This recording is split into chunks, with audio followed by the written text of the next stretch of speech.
ఒక్క శ్రీశైలంలోనే ఇష్టకామేశ్వరి ఉంది.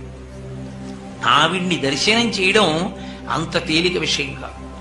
ఏ కారు వెళ్ళదు. శ్రీశైల క్షేత్రంలో ఉన్న కొన్ని జీపులు మాత్రమే వెళతాయి. అది కూడా గుండెదిట ఉన్న వాళ్ళైతేనే వెళ్ళగలరు. మీరు ఆ ఇష్టకామేశ్వరి దేవాలయానికి వెడితే ఇవాళ ఆలయం శిథిలమైపోయింది. శిథిలమైపోయి చిన్న గుహ ఉన్నట్టుగా ఉంటుంది. అందులోపలికి వెళ్ళి అమ్మవారిని చూస్తే చతుర్భుజి అమ్మ 4 చేతులతో ఉంటుంది. 2 చేతులతో వైష్ణవ సంప్రదాయంలో లక్ష్మీదేవి ఎలా తామర మొగ్గలు పట్టుకుంటుందో అలా తామర మొగ్గలు పట్టుకుంటుంది. కింద 2 చేతుల్లో భారతదేశం మొత్తం మీద లేదు ఇంకటువంటి మూర్తి. అక్కడొక్క చోటే ఉంది. ఒక చేత్తో రుద్రాక్షమాల పట్టుకుంటుంది, ఒక చేతిలో శివలింగాన్ని పట్టుకుంటుంది. పట్టుకుని యోగినీ స్వరూపంలో ఉంటుంది.